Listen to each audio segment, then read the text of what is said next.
Hi friends, welcome to the YouTube channel Vasani sir chemistry. સૌથી પહેલા તો મારી ચેનલને સબસ્ક્રાઇબ કરી દો તથા બાજુમાં આપેલા બેલ આઇકનને દબાવવાનું ભૂલશો નહીં। આ વિડિયો લેક્ચરથી આપણે નવું ચેપ્ટર સ્ટાર્ટ કરવા જઈ રહ્યા છે। Chapter number 5 દ્રવ્યની અવસ્થાઓ। દ્રવ્ય એટલે પદાર્થ, પદાર્થની અવસ્થાઓ વિશે આપણે ભણવાનું છે। ચેપ્ટરનું નામ છે દ્રવ્યની અવસ્થા વાયુ અને પ્રવાહી। એટલે ચેપ્ટરના નામ પરથી ખબર પડી જાય કે આ ચેપ્ટરમાં આપણે વાયુ અને પ્રવાહી વિશે ભણવાનું છે। અને ધોરણ 12 ની અંદર ચેપ્ટર 1 નું નામ છે ઘન અવસ્થા। એટલે ધોરણ 12 માં ઘન વિશે ભણવાનું છે। તો ચાલો પહેલા ચેપ્ટરની પ્રસ્તાવના સમજીએ, એટલે કે ચેપ્ટરની સામાન્ય ઓળખ મેળવીએ। વૈજ્ઞાનિકો જ્યારે અણુઓનો અભ્યાસ કરતા હોય કે અણુની અંદર કયા પ્રકારના રાસાયણિક બંધ છે, અણુની લાક્ષણિકતાઓ કેવી છે, અણુની અંદર કયા કયા તત્વો છે, તો વૈજ્ઞાનિકો જે અણુનો આ પ્રકારનો જે અભ્યાસ કરતા હોય ત્યારે કદી એકાકી અણુ એટલે કે સિંગલ અણુનો અભ્યાસ કરી શકતા નથી। એ હંમેશા અણુઓના સમૂહનો અભ્યાસ કરી શકે। અને એમણે અભ્યાસ કરવા માટે લીધેલો અણુઓનો સમૂહ કે જે દળ પણ ધરાવતો હોય છે અને કદ પણ ધરાવે। અભ્યાસ કરવા માટે લીધેલો અણુઓનો સમૂહ દળ પણ ધરાવે એટલે કે વજન પણ ધરાવે અને કદ પણ ધરાવે એટલે કે જગ્યા પણ રોકતો હોય છે। એટલે અણુઓનો સમૂહ કે જે દળ અને કદ બંને ધરાવે છે, આવા અણુઓના સમૂહને દ્રવ્ય અથવા તો પદાર્થ કહેવામાં આવે છે। જો પદાર્થની અવસ્થાઓની વાત કરીએ તો પદાર્થની મુખ્ય અવસ્થાઓ આપણે ચેપ્ટર 1 માં આવી ગઈ, ઘન, પ્રવાહી અને વાયુ। પણ આ ઉપરાંત એની અન્ય બે અવસ્થાઓ પણ જાણીતી છે। એક પ્લાઝ્મા અને બીજું તેના શોધકના નામ પરથી બોઝ-આઇન્સ્ટાઇન કન્ડેન્સેટ। પણ મિત્રો આ અન્ય બે અવસ્થાઓ આપણે ભણવાની નથી, એના નામ યાદ રાખવાના છે એમસીક્યુ માટે। આપણે ભણવાની છે તો આ જ। એટલે આ દ્રવ્ય કોને કહેવાય એ સમજ્યા અને તેની અવસ્થાઓ ભણ્યા પ્રસ્તાવનાની અંદર। હવે આ ચેપ્ટરની થિયરીઓ શરૂ કરતા પહેલા આ ચેપ્ટર કઈ રીતે આપણે ભણવાના છીએ એ સમજી લઈએ। ચેપ્ટરનું નામ છે દ્રવ્યની અવસ્થા વાયુ અને પ્રવાહી। એટલે આપણે વાયુ અને પ્રવાહી બે ભાગમાં આપણે ચેપ્ટર ભણવાનું, ભાગ 1 વાયુ અને ભાગ 2 પ્રવાહી। પણ એની શરૂઆતની 8 થી 10 થિયરી એવી આવશે કે જે ઘન, પ્રવાહી અને વાયુ ત્રણેય માટે કોમન હશે। એટલે શરૂઆતમાં 8 થી 10 થિયરી ચલાવને ઘન, પ્રવાહી, વાયુ વિશેની હશે। અને પછી જ્યારે હું એમ કહું વિડિયો લેક્ચરમાં કે હવે અહીંયાથી આપણે ચેપ્ટરનો ભાગ 1 વાયુ શરૂ થાય છે, એટલે ત્યાંથી વાયુની બધી થિયરીઓ આવશે અને છેલ્લે પ્રવાહીની થિયરીઓ આવે ત્યારે હું એમ કહીશ કે હવે અહીંયાથી ચેપ્ટરનો ભાગ 2 પ્રવાહી શરૂ થાય છે। એટલે આપણે ચેપ્ટર 3 ભાગમાં ભણીશું। પહેલા 8 થી 10 થિયરી ઘન, પ્રવાહી, વાયુ ત્રણેયની, પછી ભાગ 1 વાયુ અને પછી ભાગ 2 પ્રવાહી। તો ચાલો હવે આપણે થિયરીઓ શરૂ કરીએ। આપણે કીધું દ્રવ્યની આ અન્ય અવસ્થાઓના માત્ર નામ યાદ રાખવાના છે। મુખ્ય અવસ્થાઓ ગઈ તો ઘન, પ્રવાહી અને વાયુ। તો આપણી પહેલી જ થિયરી ચોપડીમાં એ સમજાય છે કે દ્રવ્યની મુખ્ય અવસ્થાઓ સમજાવો। તો મિત્રો દ્રવ્યની મુખ્ય અવસ્થાઓ જે છે આપણે ચેપ્ટર નંબર 1 માં સમજાવી દીધેલી છે। એટલે આ પ્રશ્ન તમારે પહેલી જ થિયરી જાતે કરવાની, ચેપ્ટર 1 માં આવી ગઈ। યાદ કરાવી દઉં માત્ર કે દ્રવ્યની મુખ્ય 3 અવસ્થા ઘન, પ્રવાહી, વાયુ। એમાં ઘનની અંદર શું આવે તો તે નિશ્ચિત આકાર અને નિશ્ચિત કદ ધરાવે। પ્રવાહીમાં શું આવે તો તે નિશ્ચિત કદ ધરાવે પણ તે નિશ્ચિત આકાર ના ધરાવે। તેને જે પાત્રમાં ભરવામાં આવે તે પાત્રનો આકાર ધારણ કરે છે। અને વાયુ પદાર્થો તો એ નિશ્ચિત આકાર પણ ના ધરાવે અને નિશ્ચિત કદ પણ ના ધરાવે। બીજું તાપમાનની અસર પણ આપણે ભણી ગયા છે કે ઘનનું તાપમાન વધે એટલે કે એનું ગરમ કરો તો પ્રવાહીમાં રૂપાંતર થાય, પ્રવાહીનું તાપમાન વધે તો વાયુમાં રૂપાંતર થાય। ચલો ઉલટું કરો, વાયુનું તાપમાન ઘટે તો પ્રવાહી બને અને પ્રવાહીનું તાપમાન ઘટે તો પાછું ઘનમાં રૂપાંતર થાય. બસ એ જ બધી વસ્તુ તમારે આ દ્રવ્યની મુખ્ય અવસ્થાઓની અંદર સમજાવવાની છે. એટલે આ પહેલી થિયરી જે છે ચેપ્ટર 1 માં આવી ગઈ છે, એટલે તમારે જાતે કરવાની છે. હવે આપણે બીજી થિયરી થી મેન આ ચેપ્ટર શરૂ થશે. ચલો, કોઈ પણ પદાર્થ હોય, ઘન હોય, પ્રવાહી હોય કે વાયુ હોય, એના અણુ વચ્ચે વત્તા ઓછા અંશે, ભલે બધામાં એક સરખું નહીં, અમુકમાં વધારે તો અમુકમાં ઓછું, વત્તા ઓછા અંશે અણુ વચ્ચે આકર્ષણ બળ હોય. એ આકર્ષણ બળને તેના શોધકના નામ પરથી વાન ડર વાલ્સ આકર્ષણ બળ કહે છે, અથવા તે અણુ વચ્ચેનું આકર્ષણ બળ છે એટલે તેને આંતરાણવીય આકર્ષણ બળ કહે છે. તો આપણે દ્રવ્યની મુખ્ય 3 અવસ્થા ઘન, પ્રવાહી, વાયુ છે એ સમજાવ્યા પછી એ ત્રણે 3 અવસ્થામાં પદાર્થના અણુ વચ્ચેનું આકર્ષણ બળની ટૂંક નોંધ સમજાવવાની. એ આકર્ષણ બળને શોધકના નામ પરથી મેં શું કહ્યું? વાન ડર વાલ્સ.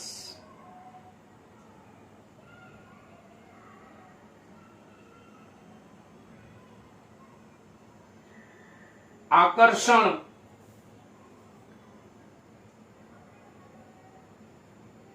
બળ પણ કહેવામાં આવે છે, અથવા અણુ વચ્ચેનું આકર્ષણ બળ છે એટલે તેને આંતર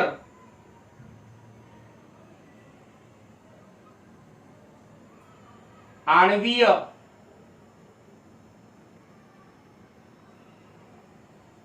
આકર્ષણ બળ તરીકે પણ ઓળખવામાં આવે છે.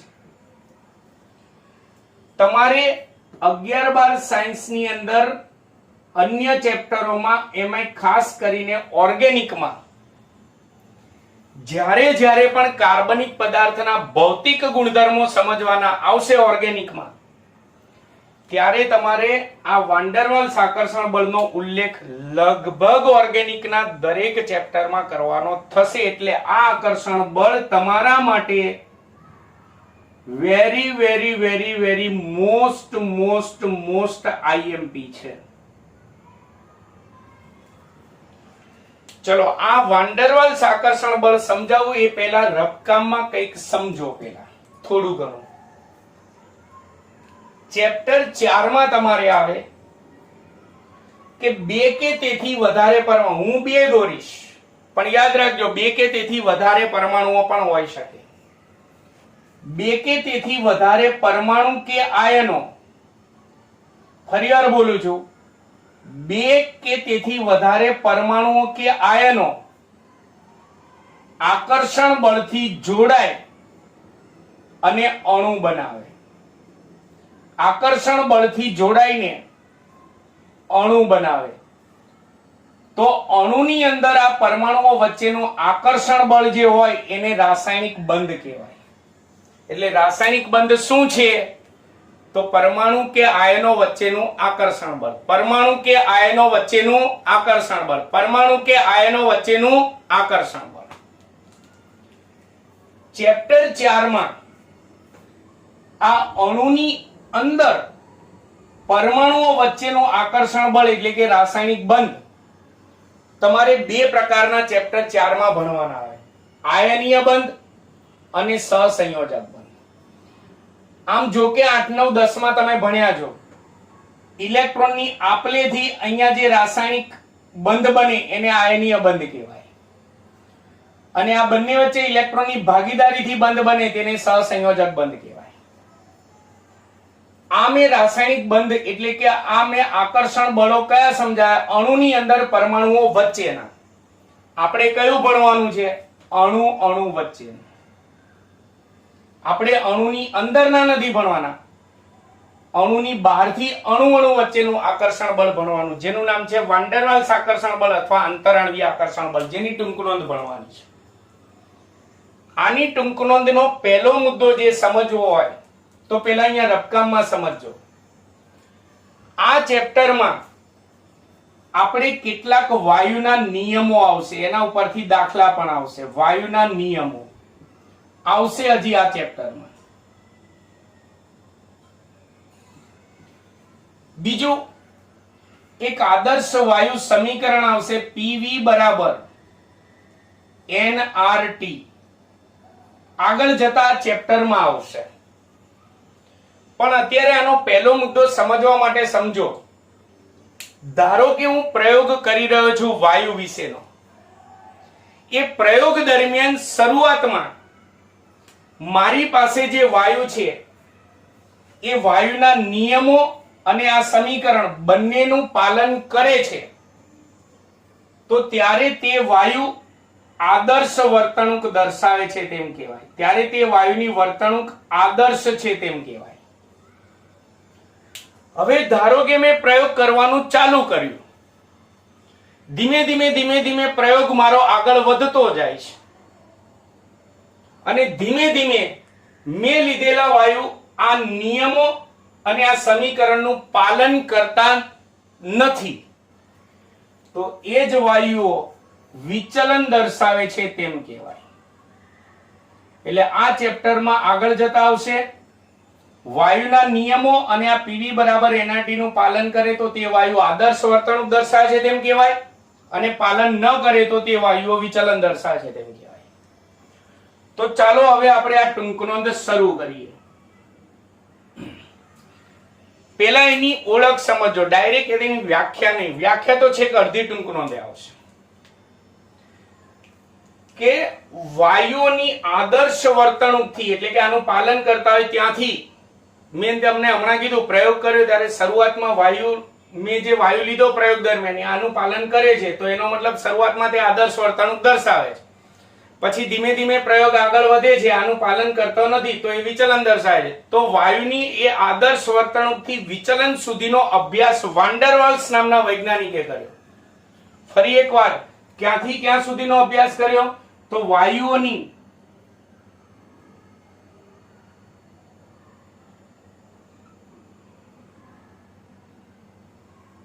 આદર્શ વર્તણૂકથી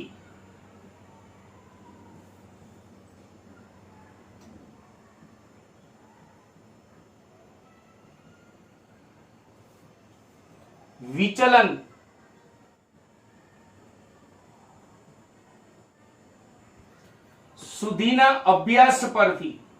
સુધીના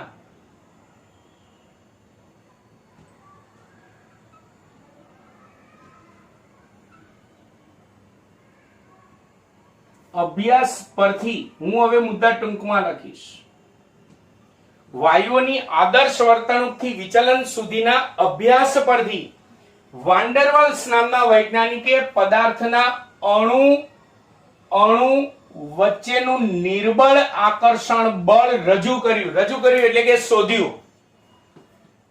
વાન્ડરવાલ્સ નામના વૈજ્ઞાનિકે પદાર્થના અણુ વચ્ચેનું નિર્બળ આકર્ષણ બળ શોધ્યું અથવા તો રજૂ કર્યું.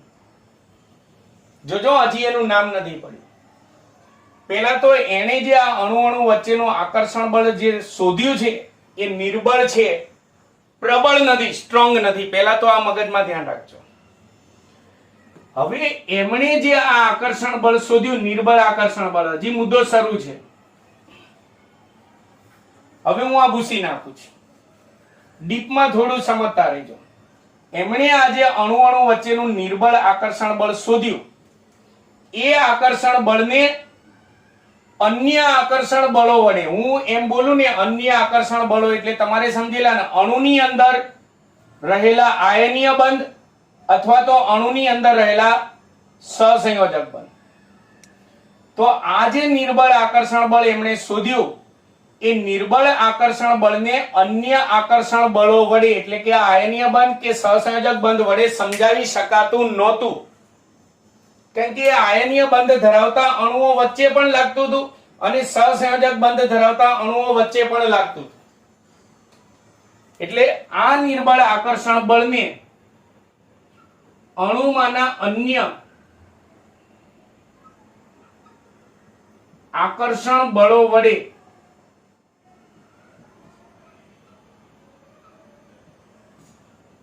સમજાવી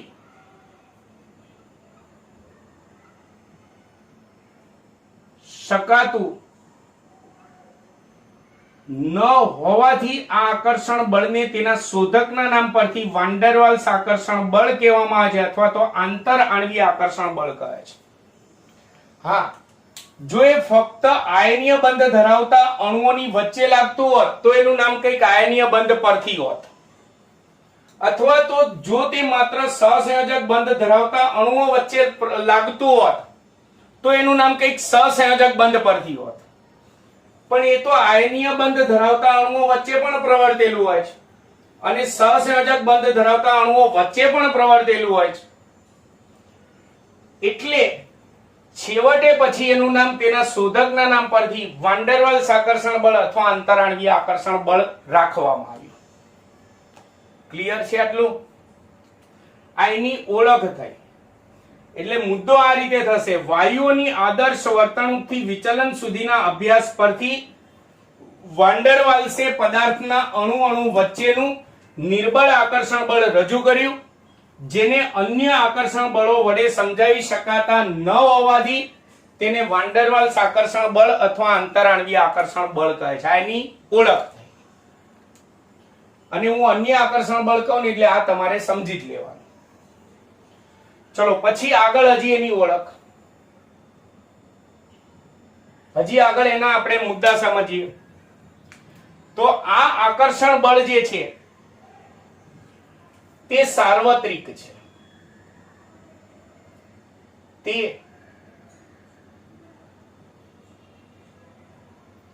સાર્વત્રિક છે. શા માટે સાર્વત્રિક છે? હમણાં જ મેં સમજાવ્યું. સાર્વત્રિક છે એટલે કે અત્ર તત્ર સર્વત્ર બધા જ પદાર્થના અણુ વચ્ચે પ્રવર્તેલું હોય. એ આયનીય બંધ ધરાવતો આયનીય અણુઓ હોય તો એની વચ્ચે પણ પ્રવર્તેલું હોય, અને સહસંયોજક બંધ ધરાવતા અણુને સહસંયોજક અણુ કહેવાય તો એ સહસંયોજક અણુઓ વચ્ચે પણ પ્રવર્તેલું હોય, માટે તે સાર્વત્રિક છે, અત્ર તત્ર સર્વત્ર. બીજું, તેનું પરિમાણ એટલે તાકાત, એની પ્રબળતા, તેનું પરિમાણ એટલું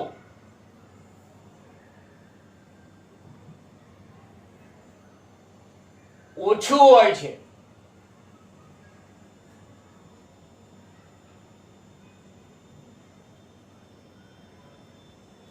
કે જેથી તે એનું પરિમાણ એટલું ઓછું હોય એટલે કે તે એટલું બધું નિર્બળ હોય કે જેથી તે અણુની અંદર રહેલા આ અન્ય આકર્ષણ બળો છે, આયનીય બંધ અને સહસંયોજક બંધ, એના પ્રભાવ હેઠળ ઢંકાયેલું હોય. એટલે કહેવાનો મતલબ અણુની અંદર આયનીય બંધ હોય તો એના કરતા પણ નિર્બળ હોય, અણુની અંદર જે સહસંયોજક બંધ હોય તો એના કરતા પણ નિર્બળ હોય, એકદમ કરતા એકદમ નિર્બળ હોય, જેનો આપણને અહેસાસ પણ ના થાય. એટલે તેનું પરિમાણ એટલું ઓછું હોય કે જેથી તે અણુની અંદર રહેલા અન્ય આકર્ષણ બળોના પ્રભાવથી ઢંકાયેલું હોય છે. અન્ય આકર્ષણ બળો એટલે સમજી લો અણુની અંદર રહેલા આયનીય બંધ કે સહસંયોજક બંધ ના પ્રભાવ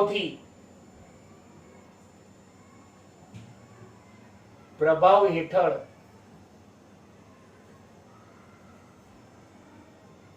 ઢંકાયેલું હોય છે.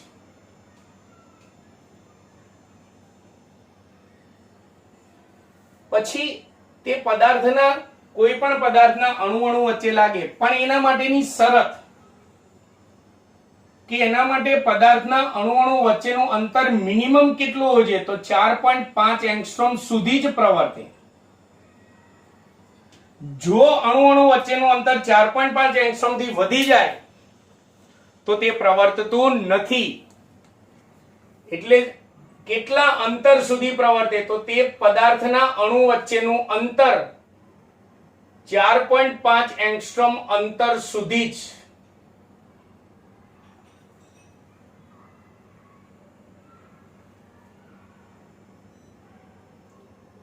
પ્રવર્તે છે. તેનાથી વધારે અંતર હોય તો તે પ્રવર્તતું નથી. તો મિત્રો આ થઈ તેની ઓળખ. હજી ટૂંકનો શરૂ છે. કોણે શોધ્યું, કેવી રીતે શોધ્યું, કેવું છે, એની પ્રબળતા કેવી છે, કેટલા અંતર સુધી પ્રવર્તે, એ બધું ભણ્યા. હવે એની વ્યાખ્યા ભણીએ. આપણને પ્રશ્ન તો થાય ને કે સાહેબ પદાર્થના અણુ વચ્ચેનું આ નિર્બળ આકર્ષણ બળ છે, પણ આ અણુ વચ્ચે આ નિર્બળ આકર્ષણ બળ આવ્યું ક્યાંથી? તો હવે તેની વ્યાખ્યા સમજીએ. ચલો વ્યાખ્યા સમજવા માટે હું અહીંયા આકૃતિ દોરીને વ્યાખ્યા સમજાવું. આકૃતિ માત્ર જાણકારી માટે છે. ચલો ધારો કે મેં પદાર્થનો એક અણુ દોર્યો અને એ જ પદાર્થનો બીજો અણુ દોરું છું. અણુ જો બે પરમાણુમાંથી બનેલા હોય તો એની અંદર બે કેન્દ્રો હોય. ત્રણ પરમાણુમાંથી બનેલા હોય તો તેમાં ત્રણ કેન્દ્રો હોય. ચાર પરમાણુમાંથી બનેલા હોય તો ચાર કેન્દ્રો હોય.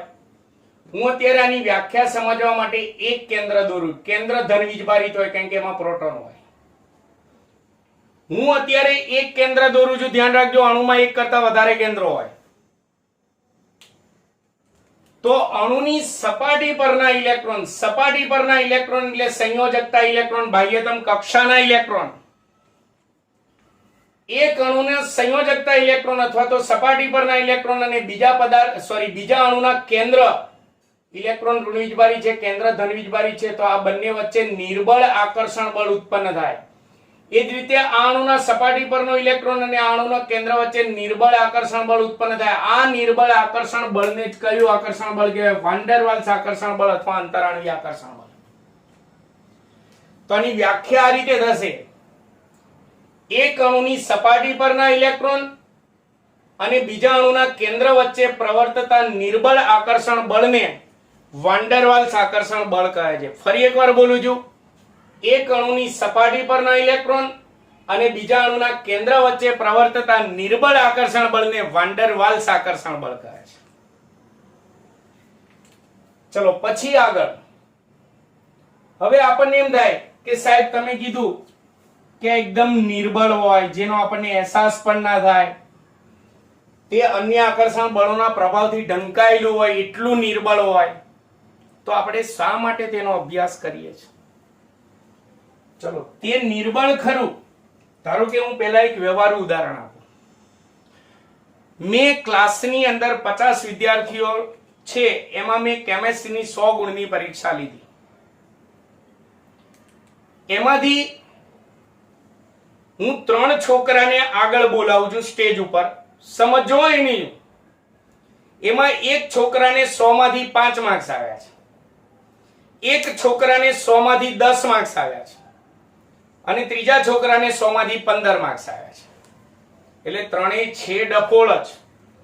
કારણ કે 100 માંથી 5 માર્ક્સ, 10 માર્ક્સ અને 15 માર્ક્સ એટલે નબળા જ છે. પણ 5 માર્ક્સ વાળાની સાપેક્ષે 10 માર્ક્સ વાળો હોશિયાર કહેવાય કે નહીં? અને 10 માર્ક્સ વાળાની સાપેક્ષે 15 માર્ક્સ વાળો હોશિયાર કહેવાય કે નહીં? છે ત્રણેય નબળા જ. એની જેવો અહીંયા કલ્પના કરો. આ આકર્ષણ બળ હોય નિર્બળ જ, પણ જો જુદા જુદા પદાર્થોની વાત કરીએ તો અમુક પદાર્થમાં તેની પ્રબળતા થોડીક વધારે હોય તો અમુકમાં થોડીક ઓછી હોય. એના કારણે જ પદાર્થના ગલન બિંદુ અને ઉત્કલન બિંદુ જુદા જુદા હોય. એટલે તે ગલન બિંદુ અને ઉત્કલન બિંદુ પર અસર કરે છે. એટલે ભલે નિર્બળ હોવા છતાં આપણે ભણીએ છીએ. તમે જાણો છો દુનિયાના દરેક પદાર્થોના ગલન બિંદુ ઉત્કલન બિંદુ એક સરખા ના હોય. કેમ? કારણ કે આકર્ષણ બળની પ્રબળતા એક સરખી ના હોય. એટલે જુદા જુદા પદાર્થમાં તેમની પ્રબળતા, હું અહીંયા ટૂંકમાં મુદ્દા લખું છું, જુદા જુદા પદાર્થોમાં તેમની પ્રબળતા જુદી જુદી હોવાથી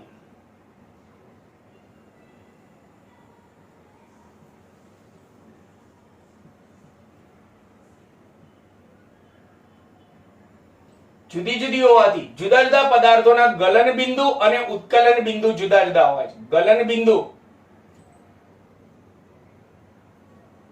અને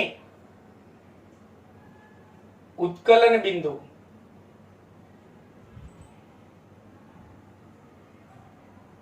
જુદા જુદા હોય છે.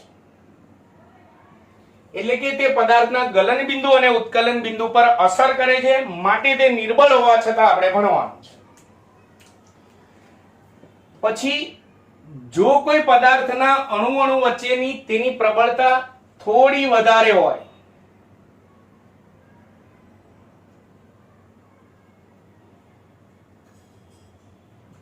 તો તે પદાર્થની ભૌતિક અવસ્થા ઘન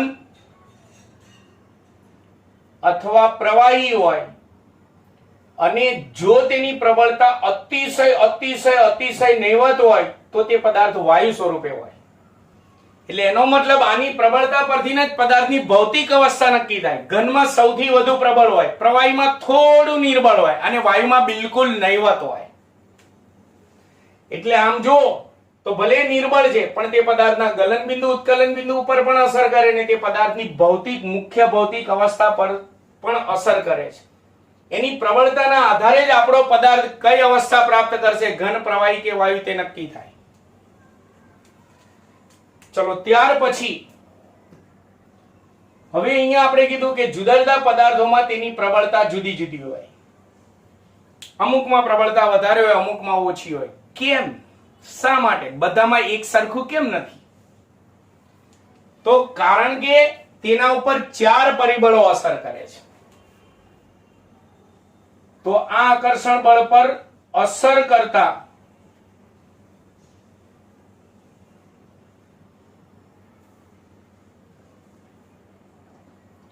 પરિબળો, તમારે પરિબળોના માત્ર નામ જ યાદ રાખવાના છે, પણ હું એ પરિબળો તમને થોડા સમજાવતો જાઉં.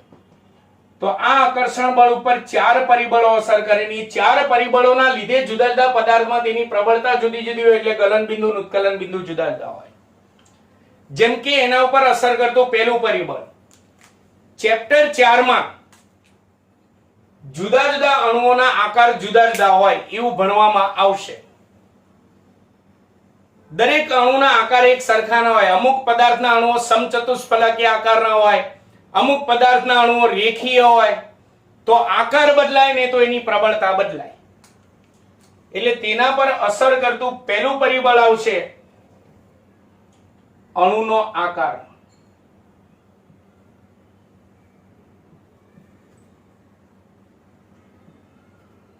અણુનો આકાર. ચલો ત્યાર પછી તેના પર અસર કરતું બીજું પરિબળ. દુનિયાના દરેક પદાર્થના અણુમાં ઇલેક્ટ્રોનની સંખ્યા એક સરખી ના હોય. ઘણા અણુની અંદર કુલ ઇલેક્ટ્રોનની સંખ્યા વધારે હોય તો તેના અણુ વચ્ચે વાન ડેર વાલ્સ આકર્ષણ બળ થોડું પ્રબળ હોય. ઘણા પદાર્થના અણુની અંદર કુલ ઇલેક્ટ્રોનની સંખ્યા ઓછી હોય તો તેવા અણુ વચ્ચેનું વાન ડેર વાલ્સ આકર્ષણ બળની પ્રબળતા થોડી ઓછી હોય. એટલે તેના પર અસર કરતું બીજું પરિબળ અણુમાં રહેલા કુલ ઇલેક્ટ્રોનની સંખ્યા અથવા અણુમાંના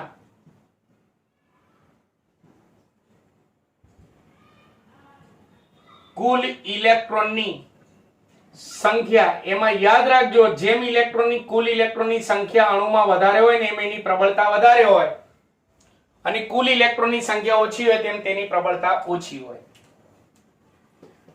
ચલો ત્રીજું આવશે અણુઓની સંપર્ક સપાટી. એટલે શું હમણાં સમજાવું. અણુઓની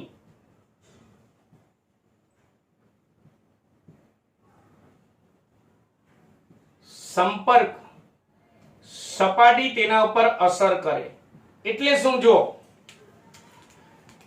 અત્યારે ધારી લો કે આંગળીનો આ જે ભાગ જે છે અણુ છે એવું ધારી લો. અત્યારે અણુ કદમાં નાના છે, તો જ્યારે એકબીજા સાથે ટચ થાય તો એને સંપર્કમાં આવતી સપાટી, સંપર્ક સપાટી કેવી હોય, ઓછી. કદમાં નાના હોય તો સંપર્ક સપાટી ઓછી હોય. પણ ધારી લો કે આ અણુ છે, એક અણુ બીજો અણુ કદમાં મોટા છે, તો જ્યારે આમ સંપર્કમાં આવે ત્યારે સંપર્ક ટચ થતી સપાટી એટલે કે સંપર્ક સપાટી કેવી થઈ જાય, વધી જાય. એટલે જો અણુના કદ નાના હોય તો સંપર્ક સપાટી ઓછી, અણુના કદ મોટા હોય તો સંપર્ક સપાટી વધારે. તો હવે એમાં સમજજો. ચલો, સંપર્ક સપાટી ઓછી છે તો એવા અણુ વચ્ચે વાન ડેર વાલ્સ આકર્ષણ બળની પ્રબળતા ઓછી હોય. અને સંપર્ક સપાટી વધારે હોય તો તેવા અણુ વચ્ચે વાન ડેર વાલ્સ આકર્ષણ બળની પ્રબળતા વધારે હોય. એટલે તેના ઉપર અણુઓની સંપર્ક સપાટી તેની પ્રબળતા પર અસર કરે છે. અને ચોથું આવશે અણુ વચ્ચેનું અંતર. અણુ વચ્ચેનું અંતર છે એટલે તેને હું લખીશ આંતર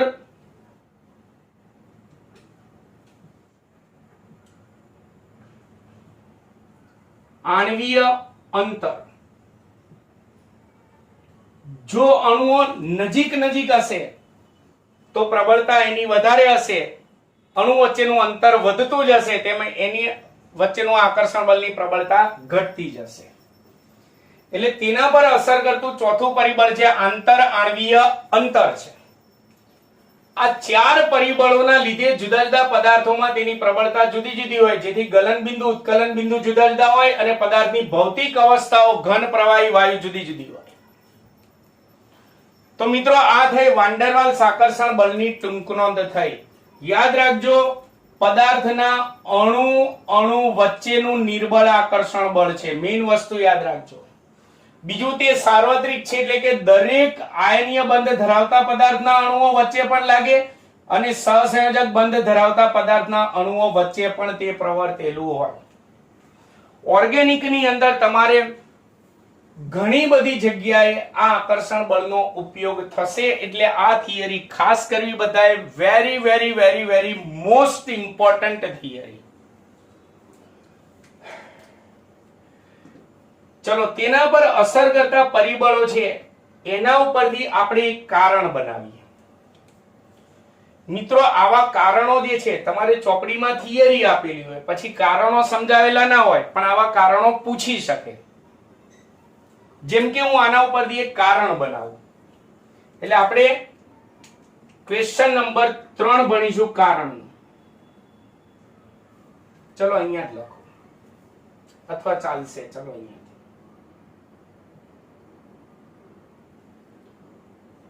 પીળા ફોસ્ફરસનું ગલન બિંદુ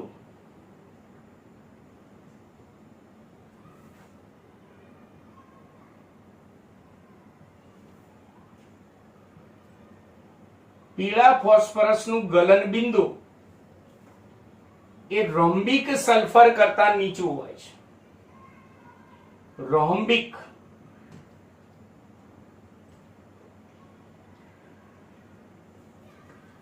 સલ્ફર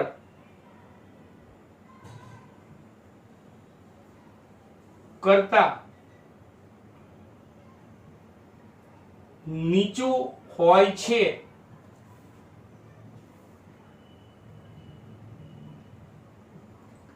કારણ આપો. પેલા તો કહી દઉં, ફોસ્ફરસના 12મા ધોરણમાં એના અપરૂપો આવશે, જેમ કે કાર્બનના અપરૂપો આવે હીરો, ગ્રેફાઇટ, ફુલેરિન્સ.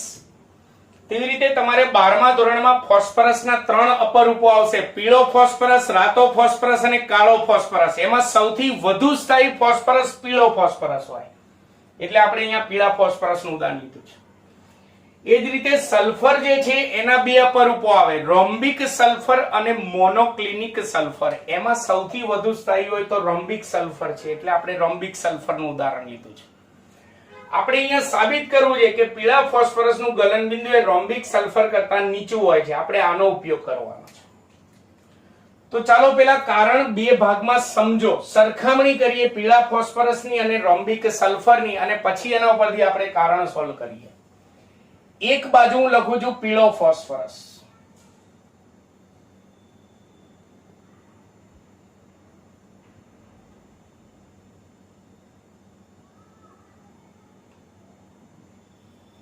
અને બીજી બાજુ લખું છું રોમ્બિક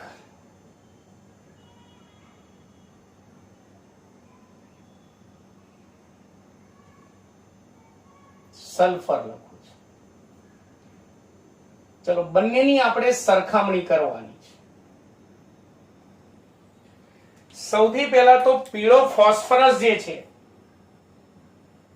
એ પીળા ફોસ્ફરસનું અણુસૂત્ર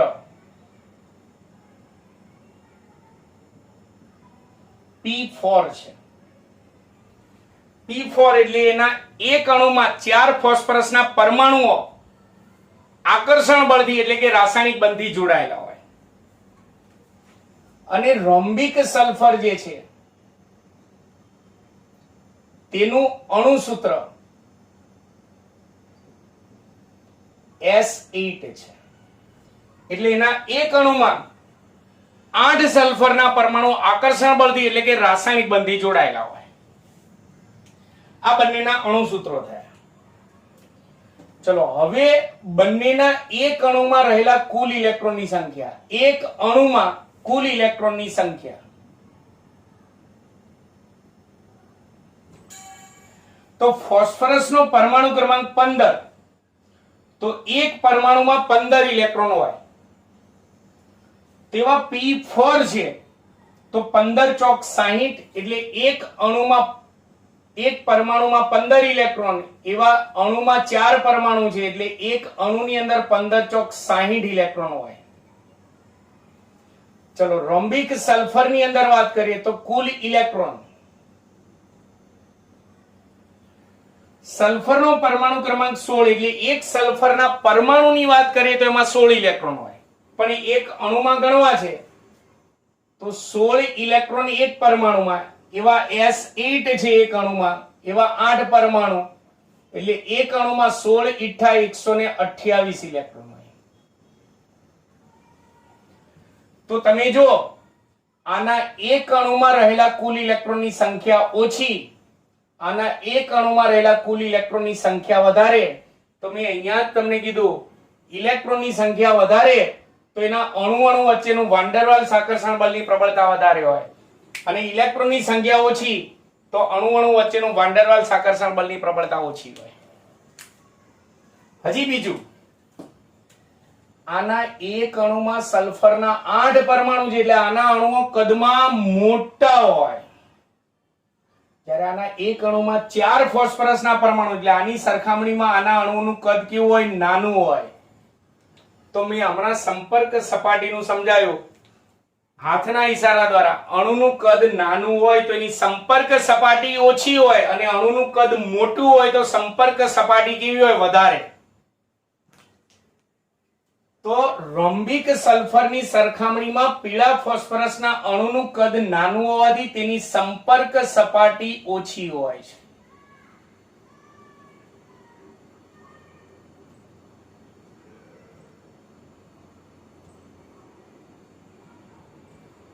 અને આની અંદર સંપર્ક અણુઓની સંપર્ક સપાટી વધારે હોય. તો હમણાં અહીંયા જ કીધું સંપર્ક સપાટી ઓછી હોય એમાં વાન ડેર વાલ્સ આકર્ષણ બળની પ્રબળતા ઓછી, સંપર્ક સપાટી વધારે હોય તેમાં વાન ડેર વાલ્સ આકર્ષણ બળની પ્રબળતા વધારે. તો આપણે આ બે પરિબળોનો ઉપયોગ કરીએ તો રોમ્બિક સલ્ફર કરતા પીળા ફોસ્ફરસમાં એક તો અણુમાં કુલ ઇલેક્ટ્રોનની સંખ્યા ઓછી છે અને સંપર્ક સપાટી ઓછી છે. માટે રોમ્બિક સલ્ફર કરતા પીળા ફોસ્ફરસના અણુ વચ્ચે પ્રવર્તેલા વાન ડેર વાલ્સ આકર્ષણ બળની પ્રબળતા ઓછી હોય છે. વાન ડેર વાલ્સ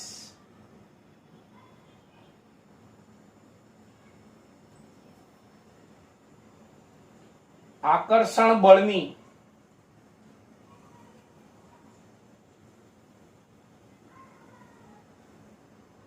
પ્રબળતા ઓછી હોય છે. એટલે કે આની અંદર વાન ડેર વાલ્સ આકર્ષણ બળ નિર્બળ હોય, આમાં પ્રબળ હોય. એટલે તમે જો આ પીળા ફોસ્ફરસના અણુ વચ્ચેનું આ વાન ડેર વાલ્સ આકર્ષણ બળ ઓછું છે અને રોમ્બિક સલ્ફર જે છે એના અણુ વચ્ચે વાન ડેર વાલ્સ આકર્ષણ બળની પ્રબળતા વધારે છે. તો અહીંયા પ્રબળતા વધારે છે તો આને તોડીને એના અણુઓને છૂટા પાડવા હોય તો વધારે ગરમ કરવા પડે એટલે આનું ગલન બિંદુ ઊંચું થશે. જ્યારે આમાં વાન ડેર વાલ્સ આકર્ષણ બળની પ્રબળતા ઓછી છે તો એને તોડીને અણુઓને છૂટા પાડવા માટે આપણે ઓછા ગરમ કરવા પડે એટલે આનું ગલન બિંદુ કેવું થઈ જાય? નીચું. હંમેશા યાદ રાખજો અણુ વચ્ચેના વાન ડેર વાલ્સ આકર્ષણ બળની પ્રબળતા જેમાં ઓછી હોય ને એના અણુઓને આપણે ઓછા ગરમ કરીને છૂટા પાડી શકીએ એટલે એનું ગલન બિંદુ નીચું હોય. અને અણુ વચ્ચેના વાન ડેર વાલ્સ આકર્ષણ બળની પ્રબળતા જેમાં વધારે હોય ને એમાં અણુઓને છૂટા પાડવા માટે વધારે ગરમ કરવા પડે એટલે એનું ગલન બિંદુ વધારે હોય. એટલે ઓર્ગેનિક માટે ખાસ મોઢે કરી નાખજો. વાન ડેર વાલ્સ આકર્ષણ બળની પ્રબળતા વધારે તો ગલન બિંદુ ઊંચું વાંડરવાલ્સ આકર્ષણ બળની પ્રબળતા ઓછી તો ગલન બિંદુ નીચું. આ મોઢે કરી નાખું ખાસ. એટલે વાંડરવાલ્સ આકર્ષણ બળની પ્રબળતા પીળા ફોસ્ફરસમાં ઓછી હોય છે તો માટે રોમ્બિક સલ્ફર કરતા પીળા ફોસ્ફરસનું ગલન બિંદુ નીચું હોય છે. તો થઈ ગયું સાબિત કે માટે પીળા ફોસ્ફરસનું ગલન બિંદુ એ રોમ્બિક સલ્ફર કરતા નીચું હોય છે. હવે આ વાંડરવાલ્સ આકર્ષણ બળની ટૂંક નોંધ ભણ્યા. એમાં અસર કરતા પરિબળો ઉપરથી એને સમજવા માટે આપણે એક કારણ ભણ્યા. હવે આ વાંડરવાલ્સ આકર્ષણ બળ પાછું જુદા જુદા પદાર્થમાં જુદા જુદા પ્રકારના હોય. મુખ્ય 3 પ્રકારો આવશે. આ વાંડરવાલ્સ આકર્ષણ બળ પણ 3 પ્રકારના આવશે. તો હવે આપણે એ 3 પ્રકારોની ટૂંક નોંધ ભણવાની. પણ એ આપણે નેક્સ્ટ વિડિયો લેક્ચરમાં ભણવાના છે.